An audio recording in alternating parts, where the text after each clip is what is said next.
ಎಲ್ಲರಿಗೂ ನಮಸ್ಕಾರ. ನಾನು ಉಷಾ ಶೆಟ್ಟಿ, ಕನ್ನಿಕರ ಬ್ಲಾಗ್ಗೆ ಸ್ವಾಗತ. ಇವತ್ತಿನ ಸ್ಪೆಷಲ್ ಎಗ್ ಮಸಾಲ. ಬೇಕಾಗಿರೋ ಪದಾರ್ಥಗಳು ಬನ್ನಿ ನೋಡೋಣ. ಈಗ ಎಗ್ ಕರಿಗೆ ಮೊದಲನೇದಾಗಿ ಬೇಕಾಗಿರೋದು ಎಗ್ಗು. ಒಂದು 6-7 ಎಗ್ಗನ್ನು ನಾನು ಇಲ್ಲಿ ತೊಗೊಂಡಿದ್ದೀನಿ. ಆ ಮಸಾಲೆಗೆ ಎಷ್ಟು ಹಿಡಿಸುತ್ತೋ ಅಷ್ಟು ಎಗ್ಗನ್ನು ನಾವು ಯೂಸ್ ಮಾಡ್ಕೋಬೋದು. ಈಗ ಮಸಾಲೆ ಸಾಮಾನುಗಳನ್ನ ನಾನು ಯಾವುದನ್ನು ಪುಡಿನ ಮಾರ್ಕೆಟ್ನಿಂದ ತಂದು ಹಾಕಿರೋಲ್ಲ, ಯಾಕಂದರೆ ಆ ಟೇಸ್ಟ್ ರುಚಿಯಾಗಿರೋಲ್ಲ. ಅದಕ್ಕೆ ಮನೆಯಲ್ಲೇ ನಾವು ಪ್ರಿಪೇರ್ ಮಾಡ್ಕೊಳ್ಳಿಕ್ಕೆ ಈ ಮಸಾಲೆಗಳನ್ನ ಉಪಯೋಗಿಸ್ತಾ ಇದ್ದೀನಿ. 1 ಇಂಚು ಚಕ್ಕೆ, ಒಂದು 4-5 ಲವಂಗ, 1 ಯಾಲಕ್ಕಿ, ಇದು ಶಹಾಜೀರಿಗೆ, ಗಸಗಸೆ, ಜಾಜಿಕಾಯಿ, 1 ಸ್ಪೂನು ಬಡಿಸೊಪ್ಪು, ಒಂದು ಸ್ವಲ್ಪ ಚಕ್ರ ಮೊಗ್ಗು, ಕರಿಮೆಣಸು. ಇವೆಲ್ಲ ಮಸಾಲೆ ಹಾಕಿದರೆ ಒಂಥರ ಟೇಸ್ಟ್ ಚೆನ್ನಾಗಿರುತ್ತೆ. ಆದರೆ ಈ 3 ಮಾತ್ರ ಆಪ್ಷನಲ್. ನಿಮ್ಮ ಹತ್ರ ಇದ್ದರೆ ಹಾಕ್ಬೋದು, ಇಲ್ಲ ಬಿಟ್ಟರೂ ಪರವಾಗಿಲ್ಲ. ಶಹಾಜೀರಿಗೆ, ಗಸಗಸೆ ಮತ್ತು ಜಾಜಿಕಾಯಿ ಇರಲಿಲ್ಲ ಅಂದರೆ ಇವಿಷ್ಟು ಮಾತ್ರ ಹಾಕಲೇಬೇಕು. ಇವಿಷ್ಟು ಮಸಾಲೆನ ಹುರ್ಕೊಳ್ಬೇಕಾಗುತ್ತೆ. ಇನ್ನು ಮೊದಲಿಗೆ ಬೇಕಾಗಿರೋದು ಕೊಬ್ಬರಿ. 1 ಬಟ್ಲು ಕೊಬ್ಬರಿನ ತುರ್ಕೊಂಡಿದ್ದಿದೆ. ಅದ್ರ ಜೊತೆಗೆ 1-2 ಹಸಿಮೆಣಸನ್ನು ಹುರ್ಕೋಬೇಕಾಗುತ್ತೆ. ಇದು ಹುಳಿಗೆ ಸ್ವಲ್ಪ ಹುಣಸೆಹಣ್ಣು. ಇನ್ನು ಮಸಾಲೆಗೆ ನಾವು ಈರುಳ್ಳಿ ಬೇಕಾಗುತ್ತೆ. ಈ ಈರುಳ್ಳಿ ಮಸಾಲೆ ಮಾಡುವಾಗ ಹುರಿದು ಹಾಕ್ಕೋಬೇಕು. ಇದನ್ನು ಒಗ್ಗರಣೆಗೆ ಹಾಕಬೇಕು. ಟೊಮೆಟೊ, ಇದನ್ನು ಒಗ್ಗರಣೆಗೆ ಹಾಕಬೇಕು. ಇದು ಹಸಿ ಶುಂಠಿ ಮತ್ತು ಬೆಳ್ಳುಳ್ಳಿ ಪೇಸ್ಟು. ಇದನ್ನು ಮಾರ್ಕೆಟ್ನಿಂದ ತಂದದ್ದಷ್ಟು ಟೇಸ್ಟಿಯಾಗಿರೋಲ್ಲ, ಮನೆಯಲ್ಲೇ ಮಾಡ್ಕೊಳ್ಳಿ. ಇದು ಧನಿಯಾ ಪುಡಿ. ಧನಿಯಾ ಪುಡಿನ ನಾವು ಒಗ್ಗರಣೆಗೆ ಹಾಕ್ಕೋಬೇಕು. ಆಮೇಲೆ ಖಾರದ ಪುಡಿ ಮತ್ತು ಅರಿಶಿಣದ ಪುಡಿ, ಉಪ್ಪು, ಎಣ್ಣೆ, ಇವಿಷ್ಟು ಐಟಮ್ ನಮಗೆ ಮಸಾಲೆಗೆ ಬೇಕು. ಇವಾಗ ಮಾಡುವ ವಿಧಾನ. ಗ್ಯಾಸ್ ಆನ್ ಮಾಡ್ಕೊಳ್ಳಿ. ಈಗ ಪ್ಯಾನಿಗೆ ಸ್ವಲ್ಪ ಎಣ್ಣೆ ಹಾಕ್ಕೊಂಡಿದ್ದೀನಿ. ಈಗ ಈ ಮಸಾಲೆನ ಫ್ರೈ ಮಾಡಬೇಕು.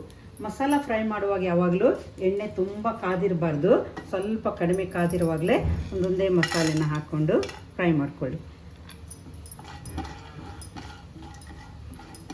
ಇದು ಸ್ವಲ್ಪ ಫ್ರೈ ಆದಮೇಲೆ, ತುಂಬ ಫ್ರೈ ಆಗಿಬಿಟ್ರೆ ಸ್ಮೆಲ್ ಹೋಗ್ಬಿಡುತ್ತೆ. ಆಮೇಲೆ ಶಹಾಜೀರಿಗೆ, ಗಸಗಸೆ ಮತ್ತು ಬಡಿಸೊಪ್ಪನ್ನು ಹಾಕ್ಕೊಳ್ಬೇಕು. ಇಷ್ಟೇ ಫ್ರೈ ಆದರೆ ಸಾಕು. ಇದರ ಜೊತೆಗೆ ಯಾಲಕ್ಕಿ ಮತ್ತು ಜಾಜಿಕಾಯಿ, ಇದನ್ನೇನು ಫ್ರೈ ಮಾಡೋದು ಬೇಡ, ಸುಮ್ಮನೆ ಹಾಕ್ಕೊಂಡು.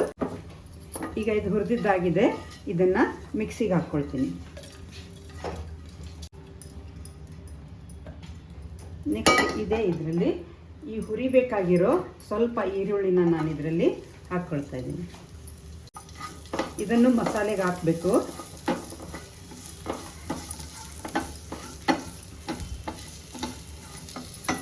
ಸ್ವಲ್ಪ ಎಣ್ಣೆ ಹಾಕ್ಕೊಂಡು ಈರುಳ್ಳಿನ ಹುರ್ಕೊಳ್ಳಿ.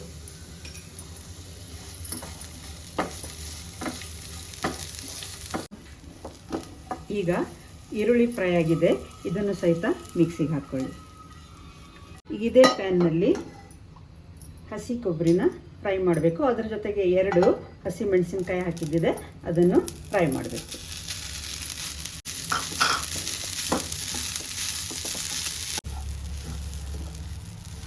ಈ ಕೊಬ್ಬರಿನ ಸ್ಮೆಲ್ ಬರೋವರೆಗೆ ಒಂದು 5 ನಿಮಿಷ ಚೆನ್ನಾಗಿ ಹುರಿತಾ ಇರಬೇಕು.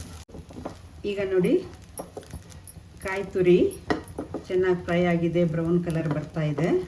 ಇದು ಸ್ಮೆಲ್ಲು ಚೆನ್ನಾಗಿ ಬರ್ತಾ ಇದೆ. ಸ್ಮೆಲ್ ಬರೋವರೆಗೇನು ಹುರಿತಾನೇ ಇರಬೇಕು. ಆಮೇಲೆ ಲಾಸ್ಟಿಗೆ ಇದಕ್ಕೆ ಒಂದು ಅರ್ಧ ಚಮಚ ಅರಿಶಿನ ಪುಡಿ ಹಾಕಿ ಇದನ್ನು ಸಹಿತ ಸ್ವಲ್ಪ ಫ್ರೈ ಮಾಡ್ಕೊಳ್ಬೇಕು. ಈಗ ಇದು ಹುರಿದಿದ್ದಾಗಿದೆ, ಆದರೆ ತುಂಬ ಬಿಸಿ ಇರೋದ್ರಿಂದ ಮಿಕ್ಸಿಗೆ ಹಾಕ್ಲಿಕ್ಕಾಗಲ್ಲ. ಒಂದು 5 ನಿಮಿಷ ಇದನ್ನು ತಣ್ಣಗಾಗ್ಲಿಕ್ಕೆ ಇಡ್ತೀನಿ. ಈಗ ಮಸಾಲ ರೆಡಿ ಮಾಡಲಿಕ್ಕೆ ಬೇರೆ ಪ್ಯಾನ್ ಇಟ್ಕೊಳ್ತಾ ಇದ್ದೀನಿ. ಇದಕ್ಕೆ ಮತ್ತೆ ಒಗ್ಗರಣೆಗೆ ಇಲ್ಲಿ ಎಣ್ಣೆ ಹಾಕಬೇಕು. ಈರುಳ್ಳಿ, ಟೊಮೆಟೊ ಎಲ್ಲ ಫ್ರೈ ಮಾಡ್ಕೊಳ್ಬೇಕು. ಅದಕ್ಕೆ ಒಂದು 4 ಸ್ಪೂನು ಎಣ್ಣೆ ಹಾಕ್ಬೇಕು. ಎಣ್ಣೆ ಕಾಯಲಿ. ಈಗ ನೋಡಿ, ಎಣ್ಣೆ ಕಾಯ್ದಿದೆ. ಮೊದಲಿಗೆ ಇದಕ್ಕೆ ಚಿಕ್ಕದಾಗಿ ಹೆಚ್ಕೊಂಡಿರೋ ಈರುಳ್ಳಿನ ಹಾಕಿ ಫ್ರೈ ಮಾಡ್ತಾ ಇರಬೇಕು. ಈಗ ಇದು ನೋಡಿ, ಸ್ವಲ್ಪ ಟ್ರಾನ್ಸ್ಪರೆಂಟ್ ಆಗಿ ಫ್ರೈ ಆಗ್ತಾ ಇದೆ. ಈ ಟೈಮ್ನಲ್ಲಿ ಇದಕ್ಕೆ 2 ಸ್ಪೂನು ಶುಂಠಿ ಬೆಳ್ಳುಳ್ಳಿ ಪೇಸ್ಟ್ ಹಾಕ್ಕೊಳ್ಬೇಕು. ಇದನ್ನು ಹಾಕಿ ಈರುಳ್ಳಿ ಜೊತೆಗೆ ಇದನ್ನು ಫ್ರೈ ಮಾಡ್ತಾ ಇರಬೇಕು. ಈಗ ನೋಡಿ, ಈರುಳ್ಳಿ ಜೊತೆಗೆ ಶುಂಠಿ ಮತ್ತು ಬೆಳ್ಳುಳ್ಳಿ ಪೇಸ್ಟು ಚೆನ್ನಾಗಿ ಫ್ರೈ ಆಗಿದೆ. ಈಗ ಇದಕ್ಕೆ ನಾವು ಕಟ್ ಮಾಡಿ ಇಟ್ಕೊಂಡಿರೋ ಟೊಮೆಟೊನ ಹಾಕಿ ಫ್ರೈ ಮಾಡಬೇಕು. ಈಗ ಟೊಮೆಟೊ ಚೆನ್ನಾಗಿ ಫ್ರೈ ಆಗಿದೆ. ಇನ್ನು ಇದಕ್ಕೆ 2 ಸ್ಪೂನು ಧನಿಯಾ ಪುಡಿ, ಸ್ವಲ್ಪ ಕೈ ಆಡಿಸಿ. ನಂತರ ಇದಕ್ಕೆ 2 ಸ್ಪೂನು ಅಚ್ಚಕಾರದ ಪುಡಿ ಹಾಕಿ ಕೈ ಆಡಿಸಿ ಗ್ಯಾಸ್ ಆಫ್ ಮಾಡಬೇಕು. ಈ ಎಣ್ಣೆಯಲ್ಲೇ ಸ್ವಲ್ಪ ಈ ಮಸಾಲೆ ಫ್ರೈ ಮಾಡ್ಕೊಳ್ಳಿ.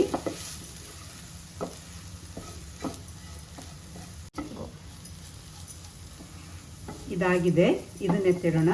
ಇನ್ನು ತಣ್ಣಗಾಗಿರೋ ಕೊಬ್ಬರಿನ ರುಬ್ಕೊಂಡು ಮಸಾಲೆ ರೆಡಿ ಮಾಡ್ಕೊಳ್ಳೋಣ. ಈಗ ಇಲ್ಲಿ ಈರುಳ್ಳಿ ಮತ್ತು ಮಸಾಲೆ ಎಲ್ಲ ಹುರ್ಕೊಂಡಿದ್ದಿದೆ. ಇದರ ಜೊತೆಗೆ ಸ್ವಲ್ಪ ಹುಣಸೆಹಣ್ಣು, ಹುಳಿಗೆ ಟೊಮೆಟೊ ಹಾಕಿದ್ದೀವಿ, ಸ್ವಲ್ಪ ಕಡಿಮೆ ಆಗುತ್ತೆ, ಅದಕ್ಕೆ ಸ್ವಲ್ಪ ಹುಣಸೆಹಣ್ಣು ಹಾಕ್ಕೊಂಡು ಈ ಹುರಿದಿಟ್ಟಿರೋ ಕೊಬ್ಬರಿ ತುರಿನ ಮಸಾಲೆ ಹಾಕ್ಕೊಂಡು ರುಬ್ಕೊಳ್ಳೋಣ. ಇದಕ್ಕೀಗ ನೀರು ಹಾಕ್ಕೊಂಡು ಎಷ್ಟು ಸಣ್ಣಗಾಗುತ್ತೋ ಅಷ್ಟು ಸಣ್ಣಗೆ ಇದನ್ನು ಮಿಕ್ಸಿಯಲ್ಲಿ ರುಬ್ಕೊಳ್ಬೇಕು. ಈಗ ಮತ್ತೆ ಗ್ಯಾಸ್ ಆನ್ ಮಾಡ್ಕೊಳ್ಳಿ. ಫ್ರೈ ಮಾಡಿರೋ ಈರುಳ್ಳಿಗೆ ನಾವು ಈ ಮಸಾಲನ ಆ್ಯಡ್ ಮಾಡ್ಕೊಳ್ಬೇಕು. ಈಗ ಉಳಿದಿರೋ ಈ ಮಿಕ್ಸರ್ ಜಾರಿಗೆ ತೊಳೆದು ಈಗ ನಾವು ಮಸಾಲೆಗೆ ನೀರನ್ನು ಸೇರಿಸ್ಕೊಳ್ಳಿ. ಮಸಾಲೆ ನುಣ್ಣಗಾಗಲಿಲ್ಲ ಅಂದರೆ ನೀರು ಬಿಡುತ್ತೆ, ಅದಕ್ಕೆ ಆದಷ್ಟು ನುಣ್ಣಗೆ ಮಸಾಲೆನ ರುಬ್ಕೊಳ್ಳಿ. ಇದೆಷ್ಟು ಬೇಕೋ ಅಷ್ಟು ನಾವು ನೀರು ಹಾಕ್ಕೊಂಡು ಚಿಕ್ಕಾಗಿ ಮಿಕ್ಸ್ ಮಾಡ್ಕೊಳ್ಳಿ.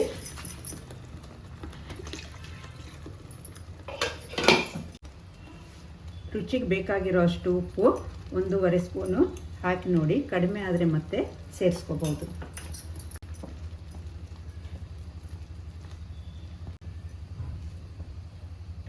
ಚೆನ್ನಾಗಿ ಕುದಿ ಬರಲಿ, ಆಮೇಲೆ ಇದಕ್ಕೆ ಎಗ್ ಹಾಕೋಣ. ಈಗ ಮಸಾಲ ಚೆನ್ನಾಗಿ ಕುದೀತಾ ಇದೆ. ಇನ್ನೊಂದು ನಿಮಿಷ ಬಿಟ್ಟು ಇದರಲ್ಲಿ ಎಗ್ ಹಾಕ್ತೀನಿ. ಈಗ ನೋಡಿ ಚೆನ್ನಾಗಿ ಕುದಿ ಬಂದಿದೆ. ಒಂದೊಂದೇ ಎಗ್ಗನ್ನು ಒಡೆದು ಇದರೊಳಗೆ ಹಾಕಬೇಕು. ಇದರ ಪಕ್ಕನೇ ಇದೇ ರೀತಿಯಾಗಿ ಎಲ್ಲ ಎಗ್ಗನ್ನು ಒಂದರ ಪಕ್ಕ ಒಂದು ಹಾಕ್ತಾ ಹೋಗಬೇಕು. ಒಂದರ ಮೇಲೆ ಸೈಡ್ನಲ್ಲಿ ಒಂದು ಹಾಕ್ತಾ ಹೋಗಿ.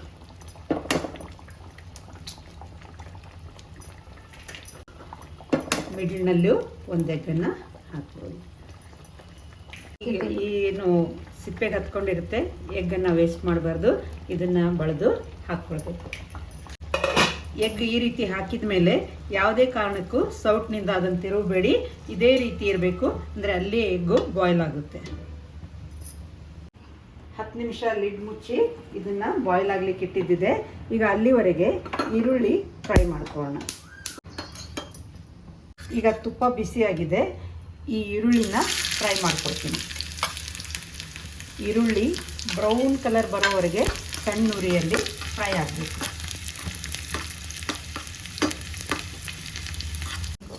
ಈಗ ನೋಡಿ ಈರುಳ್ಳಿ ಬ್ರೌನ್ ಆಗಿ ಫ್ರೈ ಆಗಿದೆ. ಇದಕ್ಕೆ ಸ್ವಲ್ಪ ಪುದೀನ ಸೊಪ್ಪನ್ನು ಹಾಕಿ 1 ನಿಮಿಷ ಫ್ರೈ ಆಗಬೇಕು. ಗ್ಯಾಸ್ ಆಫ್ ಮಾಡಬೇಕು.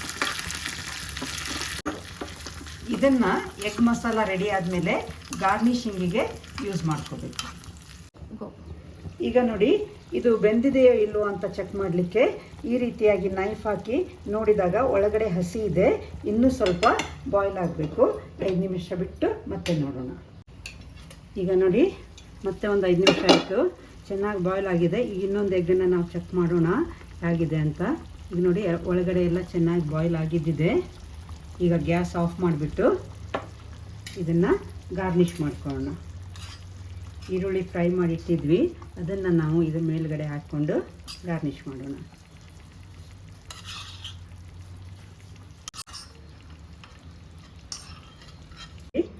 ಎಗ್ ಮಸಾಲ ಚೆನ್ನಾಗಿ ರೆಡಿ ಆಗಿದ್ದಿದೆ. ಈಗ ಒಂದೊಂದೇ ಸರ್ವ್ ಮಾಡುವಾಗ ನಾವು ಒಂದೊಂದು ಎಗ್ಗನ್ನು ಈ ರೀತಿಯಾಗಿ ತೆಗೆದು ಬೌಲಿಗೆ ಹಾಕ್ಕೊಂಡು ಸರ್ವ್ ಮಾಡಬೇಕು.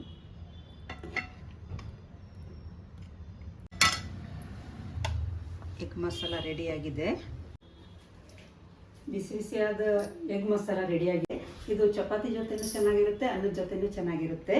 ಇದು ನೀವು ಒಂದ್ಸಲ ಮಾಡಿ ನೋಡಿ. ಇದು ಖಂಡಿತ ನಿಮಗೆ ಇಷ್ಟ ಆಗುತ್ತೆ. ಈ ವಿಡಿಯೋ ಇಷ್ಟ ಆದರೆ ಲೈಕ್ ಮಾಡಿ, ಶೇರ್ ಮಾಡಿ, ಕಾಮೆಂಟ್ ಮಾಡಿ, ಸಬ್ಸ್ಕ್ರೈಬ್ ಮಾಡಿ. Thank you.